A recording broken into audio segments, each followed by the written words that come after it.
Hello, I'm Bill Bullard with RCAF USA, the voice of the independent cattle producer in the United States of America. Well, in April of 2019, the U.S. Department of Agriculture's, or USDA's, Animal Health Agency, known as the Animal and Plant Health Inspection Service, scratched on the cattle industry's door by issuing a mandate that stripped cattle producers of their lawful right to choose how to identify their adult cattle when moving them across state lines. Now, the current law, issued in 2013, authorizes cattle producers to use various devices for official animal identification, from low-cost devices like metal or plastic ear tags, brands, tattoos, group lot identification, and back tags, to the higher-cost devices like radio frequency identification or RFID ear tags. But in April of 2019, the USDA threw those choices out the window, and they said every cattle producer must begin using the higher cost RFID ear tag by January 1 of 2023 if they wish to ship their cattle across state lines. Now that didn't sit very well with independent-minded RCAF USA, so we sued USDA for issuing its unlawful mandate. Within 3 weeks, the wolf stopped scratching at the door as USDA withdrew its unlawful mandate. But wolves are tough, and less than a year after it withdrew its unlawful mandate, it headed right back to our door by issuing a notice in the Federal Register, which publishes all the official notices for federal agencies. The agency's July 2020 notice stated the January 1, 2023 RFID mandate was back in play. Now, the only recourse we had when USDA issued this notice was to submit formal comments, which we did. And we argued that the agency's notice was just as unlawful as its original mandate and could not be implemented until and unless the agency followed the law by conducting a formal rulemaking process. We were preparing to litigate if the agency were to ignore us. But this week, the wolf stopped scratching at the door, at least for now.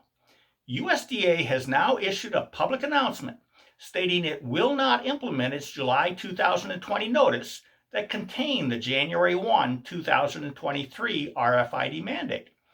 Now that's a huge victory, but it may be short-lived, as we're well aware that not only does USDA still want to mandate RFID for adult cattle, it also wants to mandate RFID for cattle of all ages, particularly feeder cattle. At least now, the agency appears to have resigned to the fact that if it is to pursue these objectives, it must first follow the law by initiating a formal rulemaking process. And that's exactly what we expect USDA to do. But at least through a rulemaking process, they will have to make the case as to why the cattle industry must accept a one-size-fits-all approach to disease traceability. And they must conduct a comprehensive cost-benefit analysis that the public can comment on. We don't know how far along the agency is into its drafting of a proposed rule, but it's possible it could have a draft ready sometime this year, so we'll have to remain vigilant. But meanwhile, RCAF USA's RFID lawsuit is still pending against USDA. That's because we allege the agency violated yet another law, the Federal Advisory Committee Act, that prohibits federal agencies from establishing and using private committees to help in the formulation of public policies. In this case, we allege APHIS established and used a private committee consisting of RFID supporters. Not surprisingly, some of the committee's members were representatives of global ear tag companies who stand to make millions, if not billions, should the government mandate the exclusive use of RFID ear tags. Now, the government claims it did not establish or utilize the private committees.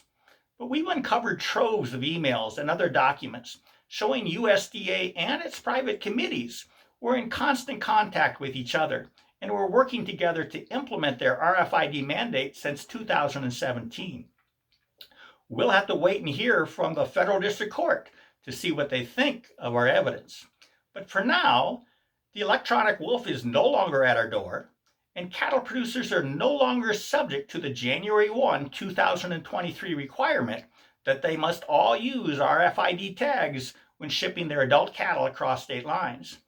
So this is a victory for the rights of cattle producers everywhere, and just perhaps It marks the end of USDA's blatant overreach and the beginning of the agency's respect for both the law and the cattle producers that they are charged with supporting.